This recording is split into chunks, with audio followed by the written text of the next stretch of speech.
ఇక ఈ రోజు బీసీకి సంబంధించినటువంటి అంశాన్ని ప్రధాన అంశంగా తీసుకొని ధర్నా చౌక్ దగ్గర కూడా మహాధర్నా చేయడం జరుగుతుంది. ఎందుకంటే బీసీలకు అన్యాయం జరుగుతుంది, 42% రిజర్వేషన్ను పూర్తి స్థాయిలో అమలు పరచాలని చెప్పేసి ఈ రోజు మహాధర్నా నిర్వహించడం జరిగింది. ఈ విషయాలకు సంబంధించి సీతాఫల్ మండి కార్పొరేటర్ అయినటువంటి హేమ ఉన్నారు. హేమ, చెప్పండి, నిజంగా ఈ రోజు ఎందుకంటే పెద్ద ఎత్తున దాదాపు వేలాది మంది జనాలు ఇక్కడికి వచ్చారు. చట్టసభల్లో మేము బిల్లు పాస్ చేశాము, ఆర్డినెన్స్ జారీ చేశామని చెప్పేసి ప్రభుత్వం అంటుంది. మరి ఈ విషయాన్ని అంశంగా తీసుకొని మీరు ఈరోజు ధర్నా నిర్వహిస్తున్నారు. నిజంగా న్యాయం జరగడం లేదంటారా బీసీలకు? ఇప్పుడు గతంలో కూడా కేసీఆర్ గారు ఇదే బీసీ బిల్ని పాస్ చేసి ఆమోదించి పంపించడం జరిగింది. సో అదే విధంగా ఇప్పుడు కాంగ్రెస్ ప్రభుత్వం చేస్తున్నారు. అండ్ మోర్ ఓవర్ వారు చేసేది ఏంది, వాళ్ళ మాట మీద నమ్మకం లేక బీసీ నాయకులందరూ ఈరోజు మహాధర్నా ఇందిరా పార్క్ దగ్గర నిర్వహించడం జరిగింది. మాట మీద నమ్మకం ఎందుకు లేదు? ఇప్పుడు ఎలక్షన్ల టైంలో ఒకటి చెప్పిండు రేవంత్ రెడ్డి గారు, ఎలక్షన్లు అయిపోయిన తర్వాత పరిపాలన చేసేటప్పుడు ఇప్పుడు అధికారంలోకి వచ్చినాక ఏ వర్గాల వారిని పట్టించుకోవట్లేదు, ఏ సంక్షేమ పథకాలే కానీ అభివృద్ధిని కానీ ఏది కూడా పట్టించుకోకుండా కేవలం వాళ్ళ స్వార్థం కోసమే పనిచేస్తున్నారు. ఇప్పుడు 42% రిజర్వేషన్ ఏదైతే వాళ్ళు అన్నారో మేము క్యాబినెట్లో అప్రూవ్ చేసినని, అదే విధంగా వాళ్ళు చెప్పింది ఏంది, గవర్నర్కి పంపించినాం, ఇంకా వారు సంతకం చేయలే, వాళ్ళు ఆమోదించలేదు. అట్లానే సెంట్రల్ నుంచి కూడా మనకు అంటే రావాలి అని అంటున్నారు. మరి కాంగ్రెస్ పార్టీ నుంచి ఎంపీలు ఉన్నారు, ఒక్క ఎంపీ కూడా ఇప్పటిదాకా కేంద్ర ప్రభుత్వాల గురించి మాట్లాడలేదు. అక్కడ బీసీల బిల్లు రావాలా, మీరు ఖచ్చితంగా దాని మీద చర్చ చేసి దాన్ని కావాల్సిన విధంగా సంతకాలు చేసి ఇవ్వాలని చెప్పేసి ఎవరు మాట్లాడట్లేదు. ఒక ఎంపీ ఉంటాడు, అసలు ఆయన దేనికి పనికొస్తాడో తెలియదు. చామగడ్డనో ఏదో పేరుంది ఆయనది, కిరణ్ కుమార్ గారు. వారు కేంద్రంలో పార్లమెంట్ సెషన్స్ అయ్యేటప్పుడు ఎప్పుడు కూడా ఒక మాట మాట్లాడాడు ఆయన, బీజేపీల గురించి కానివ్వండి, మనకి బడ్జెట్ విషయంలో కానివ్వండి, తెలంగాణ రాష్ట్రానికి అన్యాయం జరుగుతున్నా కూడా ఏ ఎంపీ కూడా, కాంగ్రెస్ పార్టీకి సంబంధించిన ఏ ఎంపీ అయినా, బీజేపీ పార్టీకి సంబంధించిన ఏ ఎంపీ అయినా ఇప్పుడు దాకా మాట్లాడలేదు.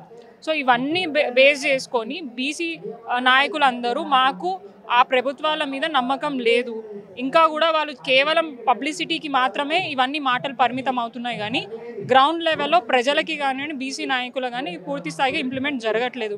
ఇప్పుడు వాళ్ళే ఒక మాట మీడియాలో మాట్లాడుతూ, కొంతమంది మంత్రులు మాట్లాడుతూ మేము ఇది తీసుకొచ్చినాం, మళ్ళీ మీరు ఎవరు కోట్లలోకి పోకండి అని అంటున్నారు. అంటే వాళ్ళు ఎవరికి ఐడియా ఇస్తున్నారు, ఎవరికి అట్లాంటి ఆలోచన? ఇప్పుడు కావాలని ప్రజలు కోరుకుంటున్నప్పుడు కోట్లకి ఎందుకు పోతారు? సో ఎవరిని ప్రేరేపించడానికి ఇవన్నీ మాటలు మాట్లాడుతున్నారు, ఎవరికి సజెస్ట్ చేయడానికి ఈ విషయాలు చెప్తున్నారు అనేది ప్రజలకి డౌట్ వస్తుంది. 42% రిజర్వేషన్ సంబంధించి ఆర్డినెన్స్ క్లియర్ గా పొందుపరిచారు. ఎందుకంటే కుల ప్రతిపాదికన దామాషా పద్ధతి ప్రకారము ఏ సామాజిక వర్గానికి ఎంత పర్సెంటేజ్ వరకు మనం పోటీ చేసుకోవచ్చో మేము అవన్నీ క్లియర్ గా చెప్పామని చెప్పేసి ప్రభుత్వం అంటుంది. మరి దానికోసం కొంత సమయం కూడా మనం వెయిట్ చేయాల్సినటువంటి అవసరం ఉంది. కులగణన చేసేటప్పుడు బీసీల సంఖ్య గతంలో ఎంత ఉండే, ఇప్పుడు ఎంత ఉండే అని అది కూడా మనం చూసుకోవాలి కదా. 50 పైగా బీసీలు ఉంటే ఇక్కడ ఏమో 40కి కొంచెం 42, 43కి తగ్గు చేయడం జరిగింది. మరి అక్కడనే అర్థమవుతుంది కదా కులగణన అనేది పూర్తి స్థాయిగా కాలేదు.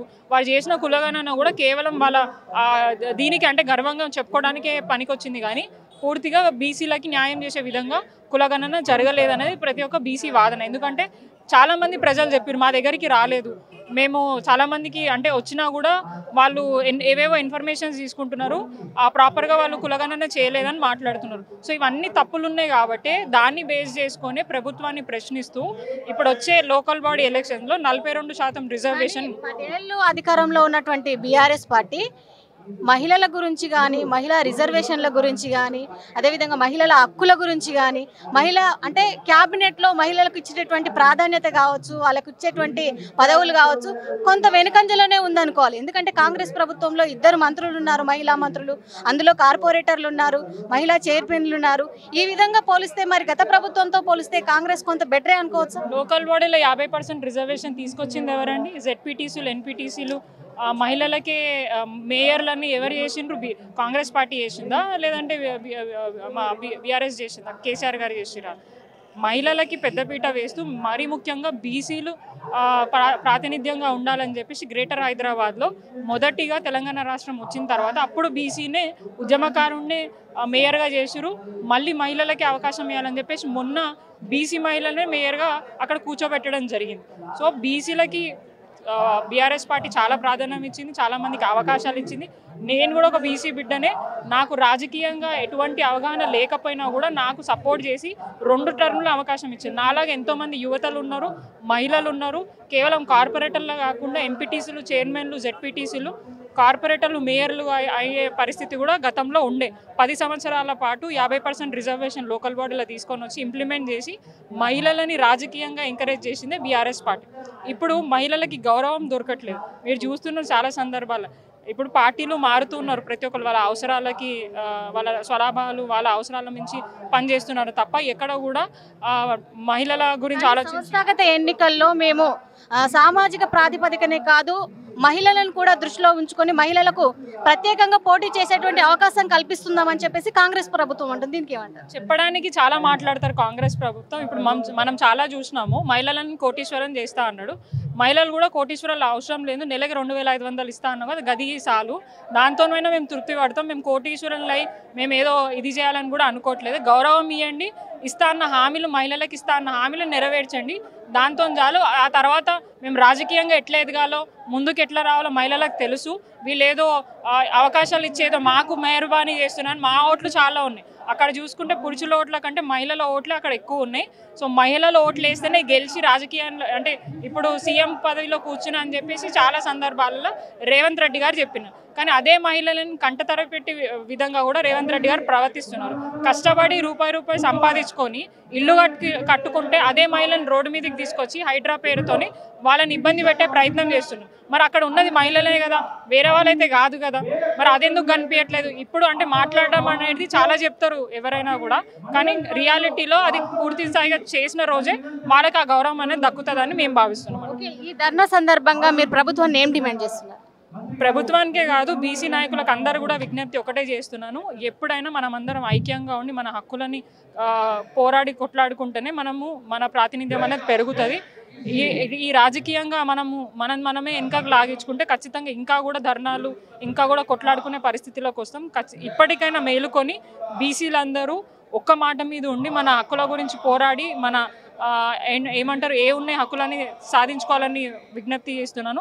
అదే విధంగా ప్రభుత్వాన్ని first of all Revanth Reddy గారికి చిత్తశుద్ధి లేదు. ఇప్పుడు దాకా ఆయన ఇస్తా అన్న హామీలు పూర్తిగా నెరవేర్చలేదు. ఇది కూడా ఎవరికి నమ్మకం లేకనే అందరూ మా పవర్ ఏందో, బీసీల పవర్ ఏందో చూపించడానికి ఈరోజు ధర్నా పెట్టిరు. రేపటి రోజున అది ఇంప్లిమెంట్ కాకపోతే బీసీలు ఖచ్చితంగా రేవంత్ రెడ్డి గారిని, వారి ప్రభుత్వాన్ని కూడా ఎక్కడ తిరగనివ్వరు. అది దృష్టిలో పెట్టుకొని రానున్న రోజుల్లో ఎట్లాంటి కార్యాచరణ తీసుకోవాలని చెప్పేసి ప్రభుత్వాలు ఆలోచించి ఎవరికి ఇబ్బంది కాకుండా, ఇప్పటికీ చాలా ఇబ్బందులు పడుతున్నారు కానీ ఆలోచించండి, ఇంకా 3 ఏళ్ల సమయం ఉంది. రాజకీయాలు చేయాలంటే చాలా చేయొచ్చు, కానీ ఎలక్షన్లు అయిపోయి అధికారంలోకి వచ్చిరు, అయిపోయిన విషయాల గురించి వదిలేసి చేయాల్సిన విషయాలు ఇప్పుడు ఏం చేయాలో, రేపు ఏం చేయాలో, తెలంగాణ ప్రజల బాగుని అంటే వాళ్ళ బతుకులను ఎట్లా మార్చాలా అని చెప్పేసి ఆలోచించాను. కానీ పేర్లు మార్చుకుంటా బతుకులు మారుతాయని అనుకోవడం అని మూర్ఖత్వం. అది పక్కకు పెట్టి మంచిగా పరిపాలించాలని చెప్పి రేవంత్ రెడ్డి గారిని కోరుకుంటున్నాను. ఇచ్చినటువంటి హామీలను పూర్తి స్థాయిలో అమలు పరచాలి. అదేవిధంగా 42% రిజర్వేషన్ అనేది కేవలం నామమాత్రంగా కాకుండా పూర్తి స్థాయిలో అమలు పరిచిన అనంతరమే కూడా సంస్థాగత ఎన్నికల్లోకి వెళ్ళాలని చెప్పేసి సీతాఫల్ మండి కార్పొరేటర్ అయినటువంటి సామాల హేమ కోరుతున్నటువంటి సిచ్యువేషన్. వీడియో జర్నలిస్ట్ రంజిత్తో రాణి, మహాధర్ణ.